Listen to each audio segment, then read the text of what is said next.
So I'm very happy that each of you is here because you care about this building.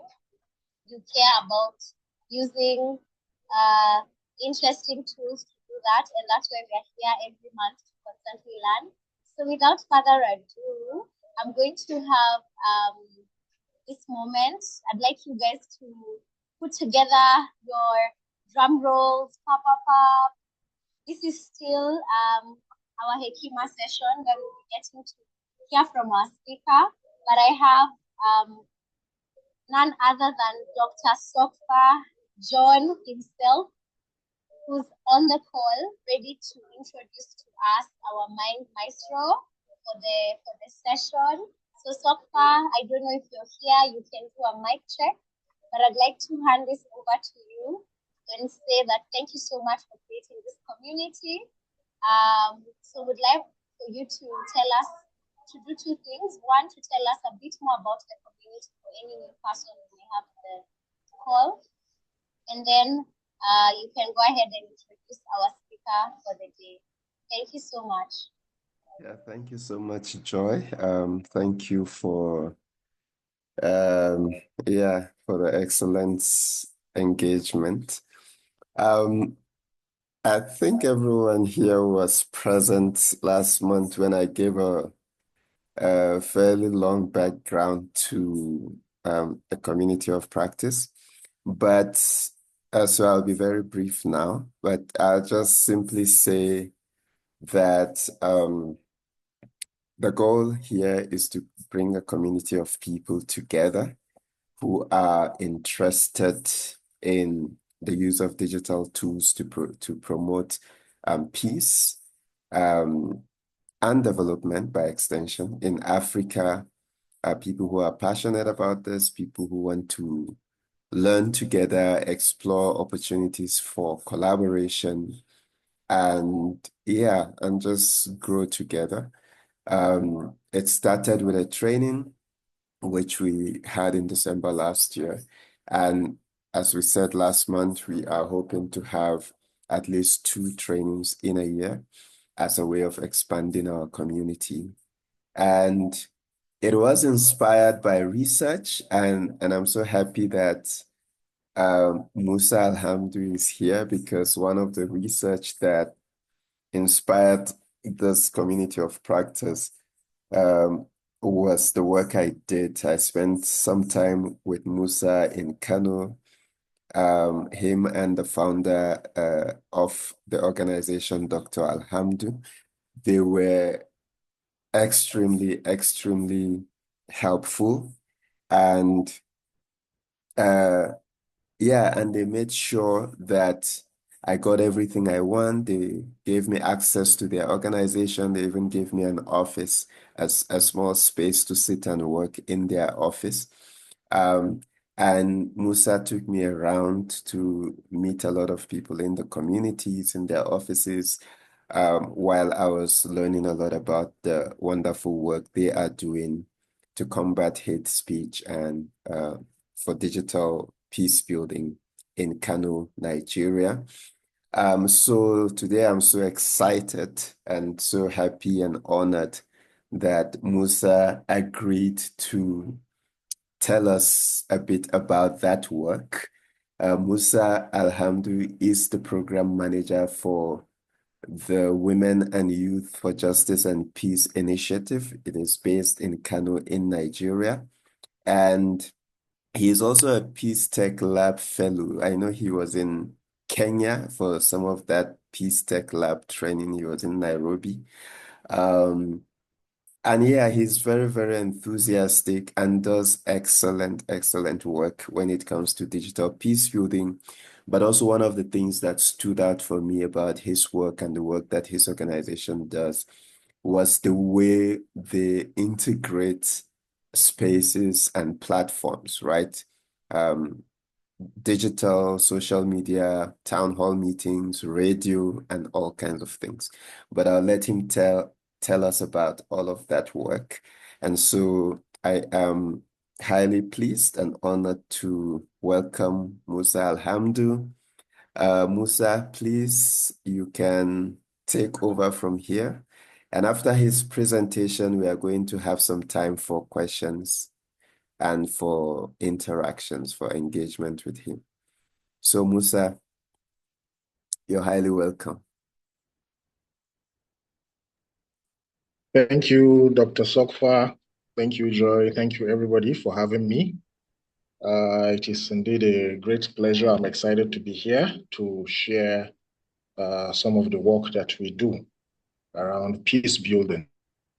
So I would start by telling you how we got into peace building uh, in the digital space, particularly social media in the first place. So when we started our project sometime around 2015, 2016, we had started with trying to promote peace using the radio, using broadcast media, right?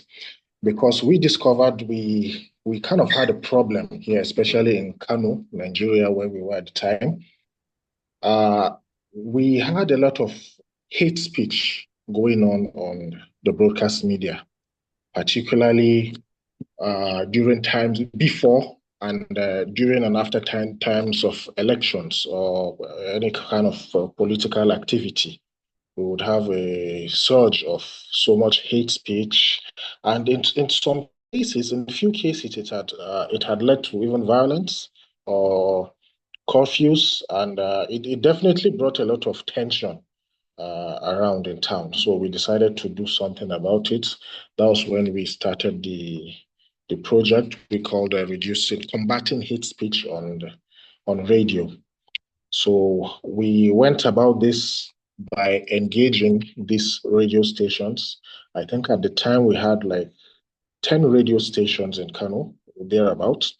So we were able to get each of them to a space. We called it a town hall meeting. So we got the radio stations, we got the political party leaders, particularly their youth leaders, the state chairman of the major political parties in Kano. Then we also got the government regulatory agency that was in charge of monitoring these radio stations to make sure they don't abuse the right of freedom of speech. They are called the Nigerian Broadcasting Commission, NBC. So we also got them in that same town hall meeting and were able to discuss and analyze the issues and try to find a way forward. And interestingly, we discovered that, you see, these political parties used a certain group of individuals, you know. These guys were in the Hausa language, they are called Sojojin Baka. In translation, they just mean like they are kind of verbal soldiers or audio soldiers, something like that.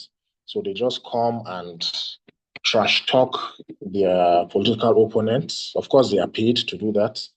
They use a lot of hate speech, a lot of threats, you know, and the other political party will also retaliate by bringing their own guy on air to do the same thing. So it was something that happened daily, different radio stations, and it had a lot of audience.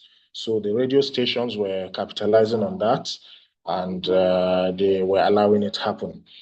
So it was in that meeting we got to understand that this group of guys were not just random people. They were a well-structured organization, and it's not like they belong to any party. They are just basically there for hire. So whoever paid, they would go. The same person uh, trash talking another political party would be trash talking that same party the next day. And at the end of the day, they will all go together and have breakfast, and they are all a group, but they didn't understand quite the effect of what they were doing till we had that town hall meeting. And it was there that we were able to even get one of them to commit to stop doing that. And he even became an active volunteer with our organization, helping to promote peace and trying to sensitize his colleagues on how they could reduce some of their harmful narratives. So the project was deemed a success because we were able to get a lot of reduction, a lot of reduction. And then a second issue, interesting thing we discovered was that the Nigerian government regulatory body, the NBC, they actually gave issued fines to these radio stations for all those hate speech. But you see, the political parties or the politicians, since they have a lot of money, they would pay for their airtime and pay for the fine in advance. So whenever the government slaps them with the fine, they just bring out the money and pay. So it wasn't the regulatory measures were not so stringent enough at the time. So it's something we have been still struggling with, trying to find a way to make the government make the penalties a little bit stiffer for them. So it was the success of that project. We now decided to move into the digital space. We found out that social media was something else because it was used widely by youth, not only in the urban areas, but even in rural areas. Everywhere we had youth using social media and posting all sorts of stuff, from images to videos and text. Even the comment section was going agog with hate speech and a lot of harmful narratives. So we also carried out another project where we were able to get youth volunteers, specifically students in tertiary institutions, because we felt there would be a great multiplier effect when we use students who are in campuses. And we got them to commit to monitor social media. So as they were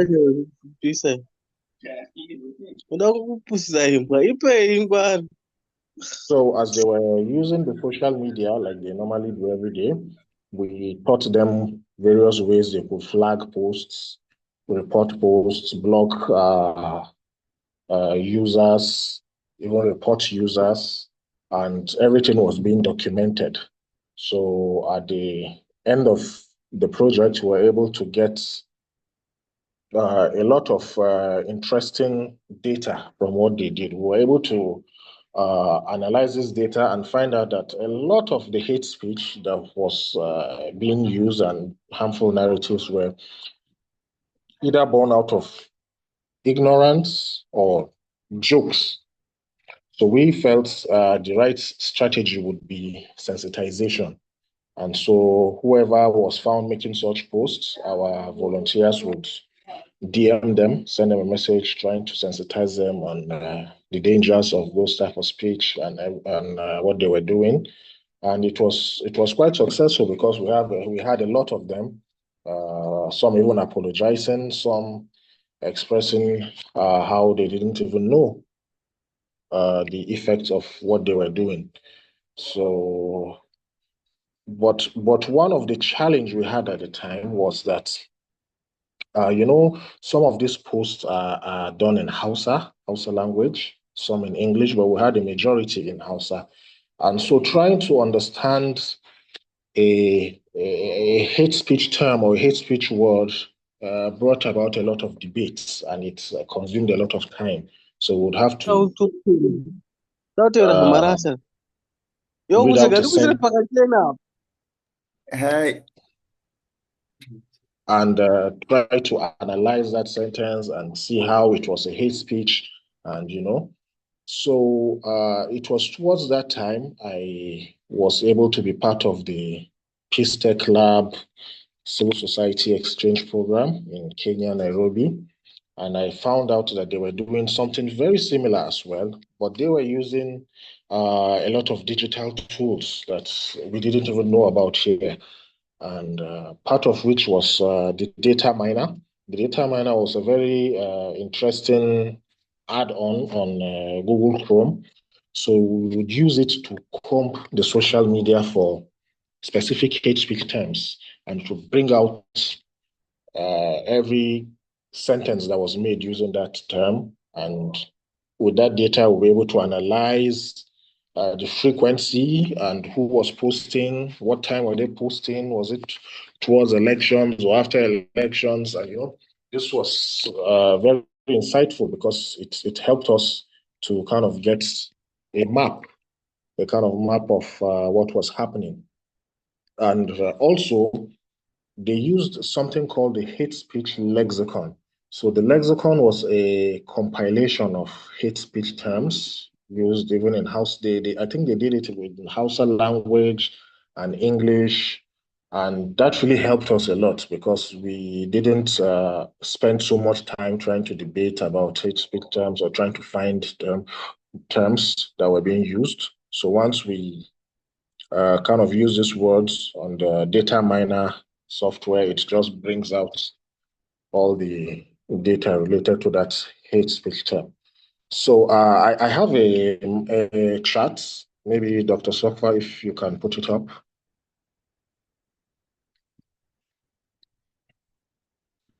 So yes, this was the outcome of the entire project. So we were able to generate this data using Google Forms.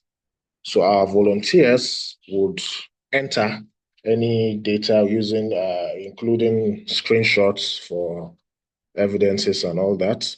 So what you are looking at here is a pie chart of the social media platforms that were monitored.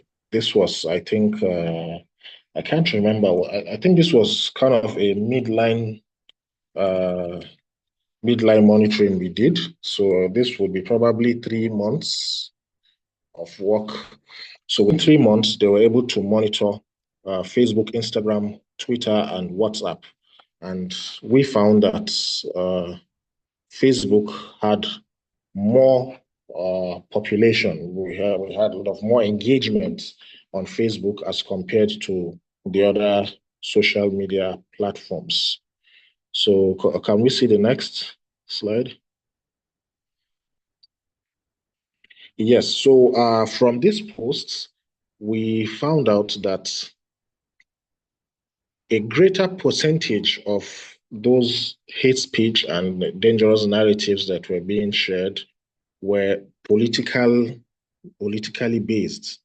We could see it. We could see it has the highest number there. Sorry, I can't see very well. The Can you make it a little bit bigger? Oh yes, yes. So we have the percentage. I would like to see the percentage. Yes.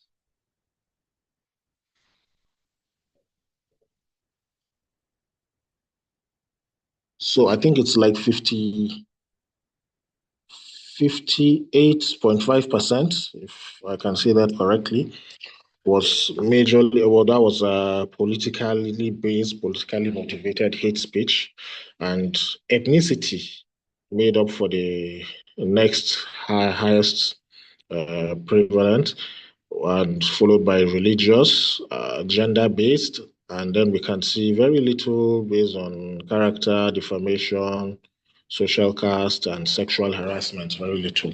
So basically what we faced was politically motivated, especially because this was a period during the 2019 elections. So we had so much hate speech regarding political parties and elections and whatnot. Can I see the next slide?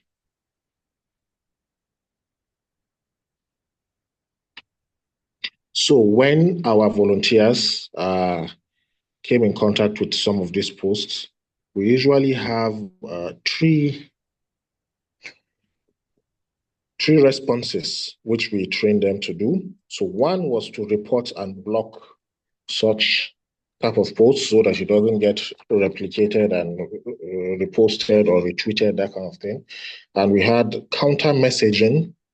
This was where they would kind of, if it was a post, we will have them post their own narrative in the comment section. Kind of a counter narrative, a positive counter narrative to whatever hateful narrative was being spread. Then the last approach was a direct messaging, where they sent direct messages to users, social media users who post this kind of dangerous speech, and they try to sensitize them on the dangers of this and urging them to take them down, and also making some of them to be even peace ambassadors at the end of the day. So, but we had a lot of high number of our volunteers reporting and blocking posts because some of the things that they were posting was very harmful. So, can I see the next slide?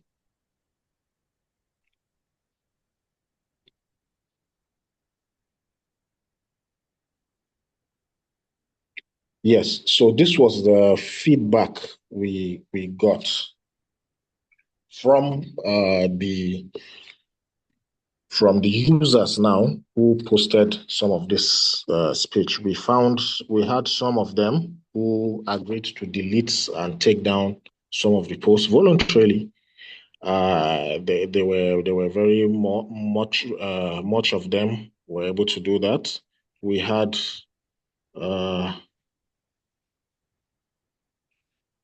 so we had. Can you make it a little bit bigger, please? I can't see.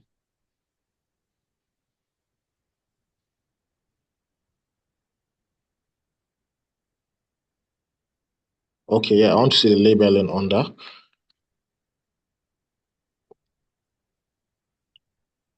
Okay, yes. So we have undeleted posts. I think we had a total of 220 posts. So we can see out of those 220 posts, we had 38 posts that were not deleted, of course, by the users. They refused to delete them. And we have 31 posts that were under review. This was by Facebook most commonly. And that was part of the challenge we faced because these are posts that are made in Hausa language. Some of them are very contextual that you really have to be part of the community or the society here to understand what was being said and what the dangers it posed. So even somebody who understands Hausa and is not really within the Kano political space wouldn't understand the dangers of what was being said. So we had a lot of challenges getting Facebook to take down such kind of posts. So, but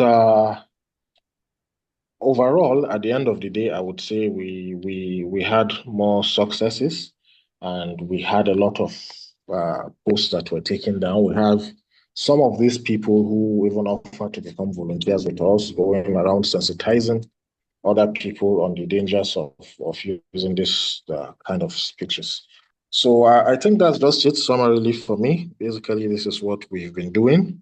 And the work is much, actually. It's that I actually was very encouraged by the hummingbird story because I was just thinking to myself today that the work is so much. It's like we are not even making a dent, but we are doing the best we can do. And we hope to inspire more actors within the community to also rise up and do their part as well. So pretty much that's it for me. Thank you very much for having me. Wow, thank you so much, Musa. Thank you so much. I'd like us to just take a moment to celebrate the work that Musa is doing with his organization. Let me see the emojis go up. Yes, Aisha, thank you, thank you, thank you, thank you. I think we really need to give you your flowers. I can see you with your little hummingbird beak, just doing what you can, and it's indeed amazing to hear the story of the intervention that you made in Nigeria. And I think as we're going digital, as a globe, everyone is going digital. There's a lot of digital violence, and especially in Africa, as we are nearing elections. And it was so interesting to see how you started working with volunteers even before you discovered any digital tools. and how you later incorporated digital tools to analyze some of the data, to make some of the interventions. And I was just thinking to myself, I don't know, in my mind, I was thinking that, the digital tools have to be so hard to use, but you mentioned Google Form, you mentioned, there's another one you mentioned, but these are all things that are so accessible to us right now. And I think it's pretty inspiring to just see how much you are able to, how much data you are able to harness, and how that data informs the interventions that you are going to make on the ground, and even training them on how to report, training them on how to counter message, and training them on how to even approach the perpetrators of online violence and hate speech directly. I think is something so inspiring. So I'll go to the chat box and see if we have any comments, any questions. But in case you wish to make a contribution and ask a question to our lovely guest speaker, you can just put up your hand and I can see you, and you can unmute. Mansa says that indeed 138 posts deleted is something, absolutely. I mean, that's a lot. Like, and you see, it's not been taken down by the social media platform. They have actually, some of them you are saying are the ones who took down the posts themselves, which means they're able to reflect and see that what I've done is actually not right. Excellent. Any other comments? Anyone? There's I'm just gonna pick out your names so I can see. Oh, Emma, your hand is up. Please, you have the floor. Yes, hi. I don't know whether you can hear me. I'm audible enough. Yes, thank you. So mine is partly a question, maybe a recommendation, or just a clarification from Mr. Musa Alhamud. Thank you so much for sharing with us. I had read about this, I think sometime last year, but you have provided a more in-depth insight, so I'm able to understand more. And so according to what you have shared, these were the outcome of the project that was done in during the 2019 elections. And from the findings is that most of these hate speech were political, which took the greatest percentage at 58%, which mostly happened on Facebook, which is a social media platform. So I was just sitting here and wondering how effective can we try to address this concern, because it's been proven that the risk with hate speech is that it has triggered wars across the globe. So I was thinking, apart from sensitizing our people and talking to them about maybe for them to develop more resilience to hate speech and maybe foster digital literacy, how about, I don't know whether this was done, how about approaching Facebook as a platform? And if I'm not wrong, Facebook currently is in control of these other major social media networks as well, like Instagram and WhatsApp. So far, currently, Facebook is very, very sensitive when it comes to things like nudity. That's why we don't see any nude online. I don't know whether their censorship is just based off on, or maybe their systems is very sensitive to images only and not really like written, like word. So yeah, maybe we can talk about that. Maybe you guys took a step towards that, maybe through the government or any effort towards this this particular recommendation.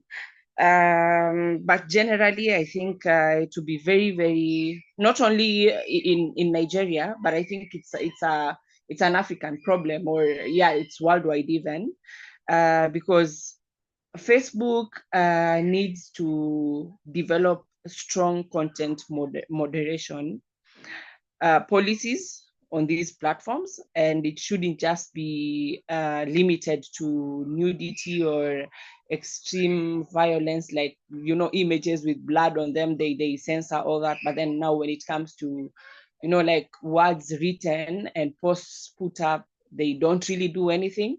I don't understand also why they take so much time to review some of these posts. They are up for long with, like they're saying it's under review. Yeah, so that's it. Thank you.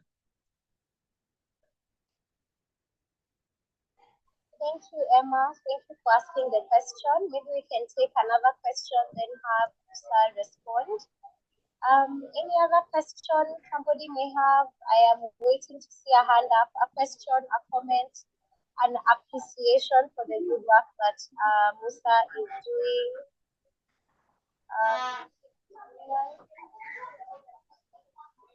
Aisha, Michael, Tony. Welcome, Tony.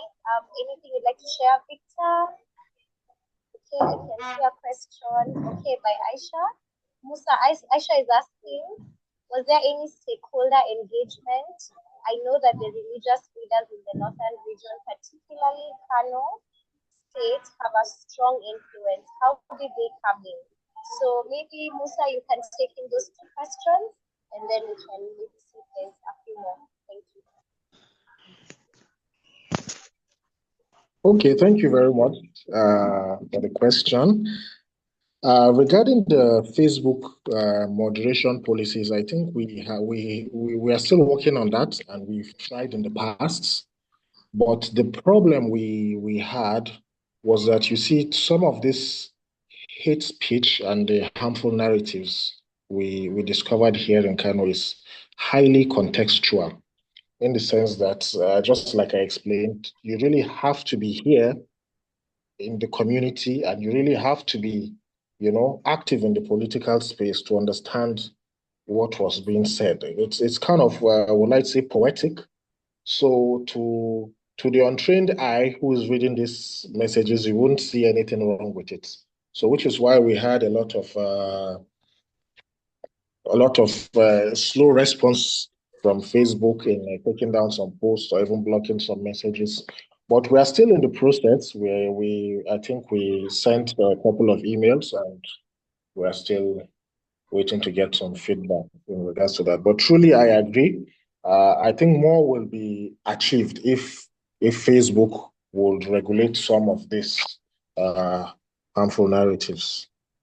And then the second question from Aisha, yes, we did in the interactive forum. We had an interactive forum as well as a town hall meeting prior to the start of this project. So in both cases, we had the religious leaders from both religious angle to for both religious sides to also kind of sensitize the people, because, as you rightly said, they are very influential, especially here in northern Nigeria. So yes, we carried them along, But when it came to the social media thing, that had to be the youth who would carry those messages online. So thank you very much. Thank you so much, Musa, for sharing, for answering those two questions. We really appreciate. Let me see. I think this. Oh yeah, that's just a comment. Aisha is saying thank you. Any other person with a comment? Any reflections you may have? The case study was given from Nigeria, but maybe you have some reflections. I can hear someone unmuting. Please go ahead. Oh yes, Ilya. Ilya, please go ahead. Thank you. Ilya, your hand is up. You can go ahead. Your mic is muted. Okay. I'm not too sure. Ilya. Okay, Sokha, maybe you can go before Ilya, and then yeah. Okay, thank you, Joy, and thank you, Musa, for that wonderful storytelling on the work that you do. I have two questions. The first one is um, maybe a request that if you can tell us a bit more about the work you do with radio. You mentioned it, but we also understand that a lot of people in many communities still listen to radio very much, much more than a lot of other kinds of media forms.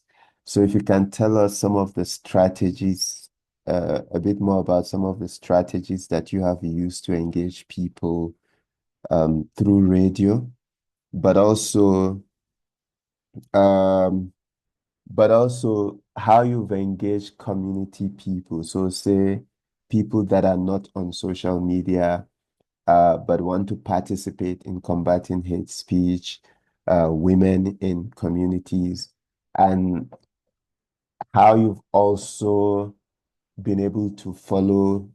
So you mentioned Google Forms, but there are people you work with that don't use things like Google Form. How have you been able to track, what they do and follow up with them? And then what is the connection you see between what is going on social media and what is going on radio? And also in terms of your response, how you address hate speech on radio, does that impact hate speech on social media? And does the work you do on social media also have impact on what you do on radio? Finally, if you don't mind also telling us a little bit more about how you actually decide that a term is a hate speech term. I know you've mentioned that that is contextual, which makes a lot of sense, but you also mentioned that you spend a lot of time deliberating on, whether or not a term is a hate speech term. So what kind of criteria do you use to eventually decide that, yes, we are going to list this as an a hate speech term? And do these terms change? So can a word be a hate speech term today, and then maybe it won't be a hate speech term in the next 3 months? Just tell us a bit more about that if you can. Thank you.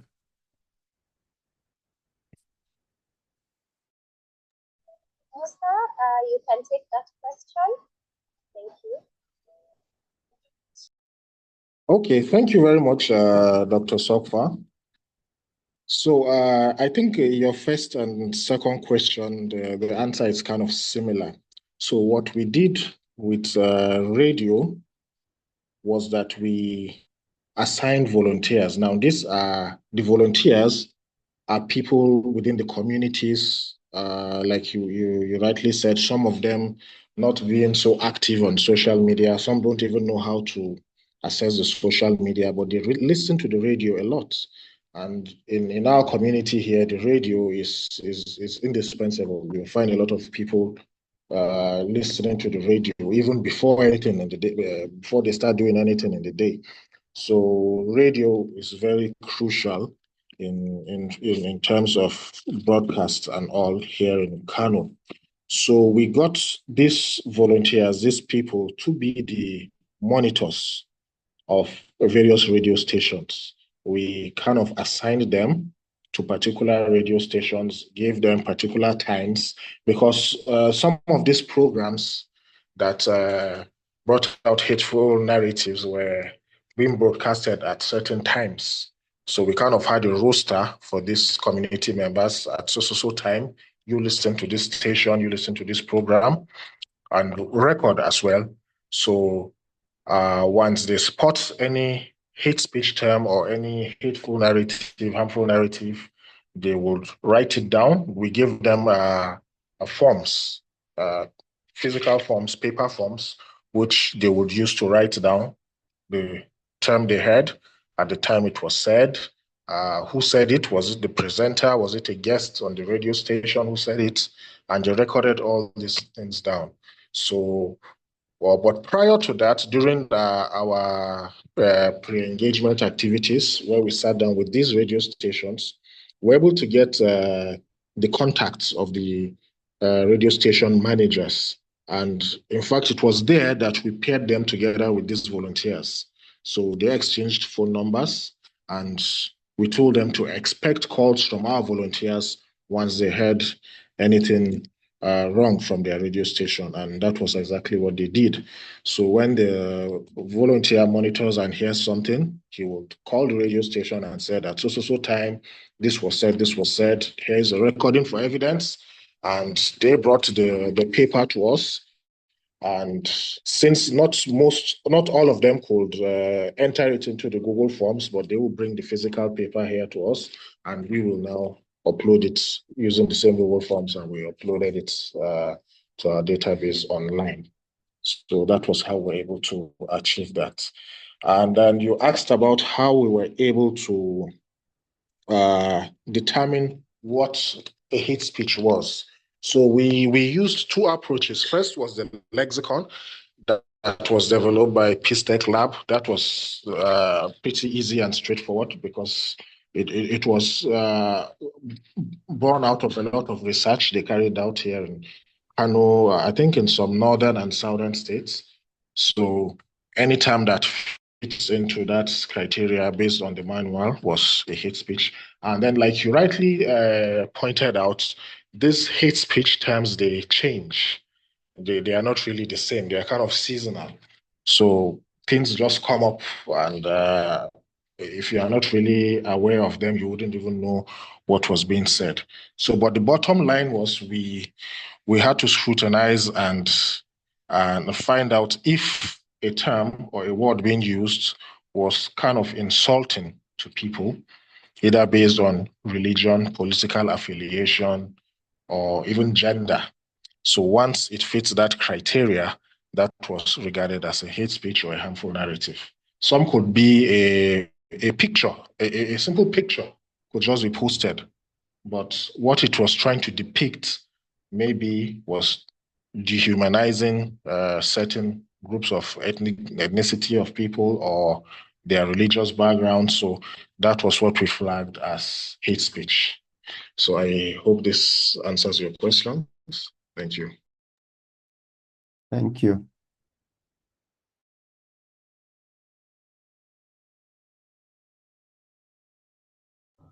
Thank you very much, Musa, and thank you, Sokpa, for that question. It's helped us really unpack more. I can see a comment from Michael. He says that this is very similar to what we engaged with during our 2022 digital peace building campaign. So maybe I can give Michael, if you wish, you can share one or two, like a thought on it. Yeah, I can see Sofa and I are on the same page on that. Would you like to share very briefly something around what it was like? Michael? Oh, I think Michael dropped off. Yeah, so I think we'll pass on that. Any other question, comment at this juncture?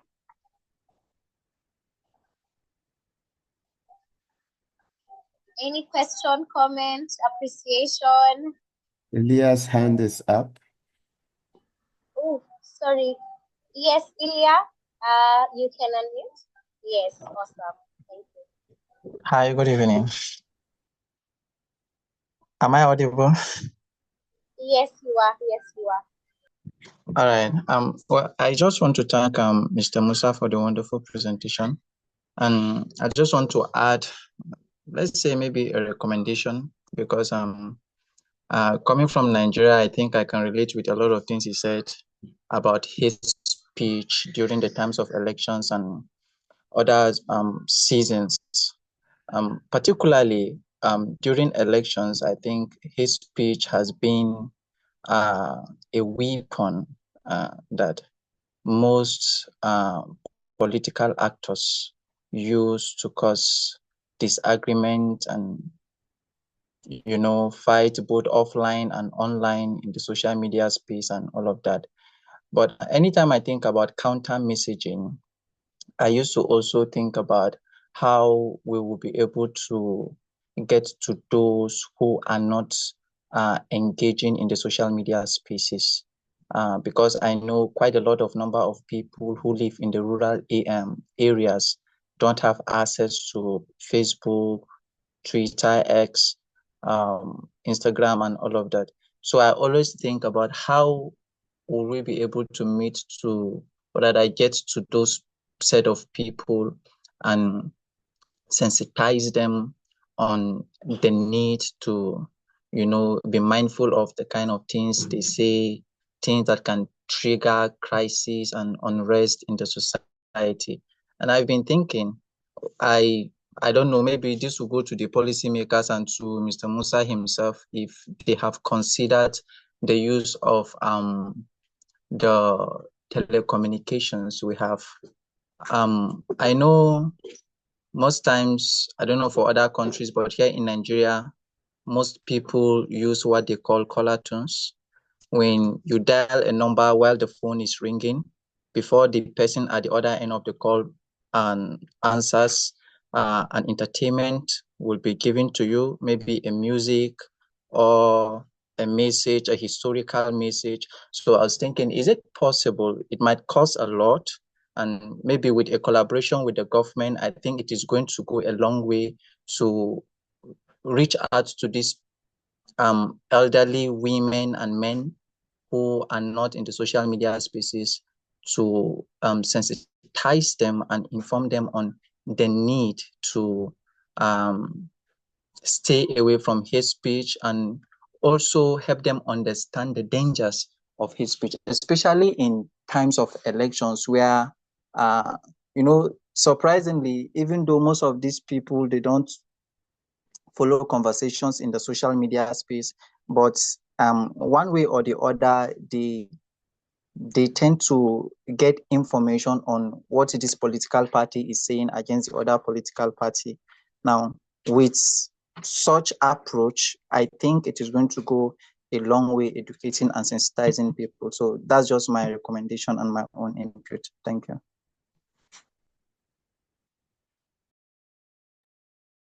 Wow, thank you, Ilya. Musa, would you like to make a comment on that?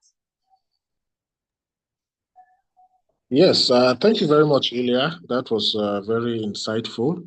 And I think this idea of using the color tunes is something we would actually like to visit and see the possibilities of us using that. So, but in the past, I think one time we tried using a radio drama. We had a radio drama presentation at certain peak listening periods on radio, and we had people phoning in after the drama, and I think we're able to get a lot of feedback and responses from some of those people, even in the rural areas, who had no access to social media. So thank you very much for your recommendation. Wow, wow, wow. This is getting exciting. I think all of us are taking certain nuggets back home, back in our context. So once again, I'd like to say thank you so much, Musa. And I'm going to ambush one of our community members to just say thank you to our speaker. And I'd like to, with your permission, Mansa, could I ambush you to just say thank you to our speaker? And yeah, just that. And then we go into our next session, which is our Baraka session as we end today's webinar. Mansa? Oh, okay. Hi, my name is Mansa. I'm actually from the Center for Human Rights at University of Pretoria. I just wanted to thank you, Musa, and also your team for the work that you have been doing.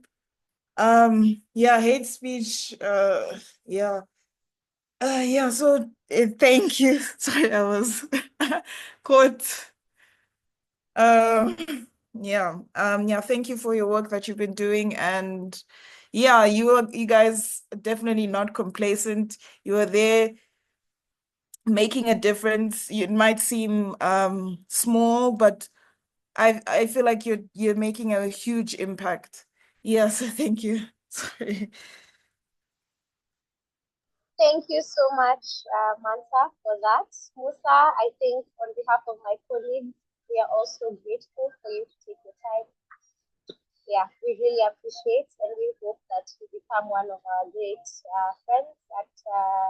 friends. You become a friend of GP Africa. So as we end this session, I want to say thank you to each one of you for taking your time to come. And how we're going to end the session is that using the chat box, you're going to put a word of an affirmation as we leave.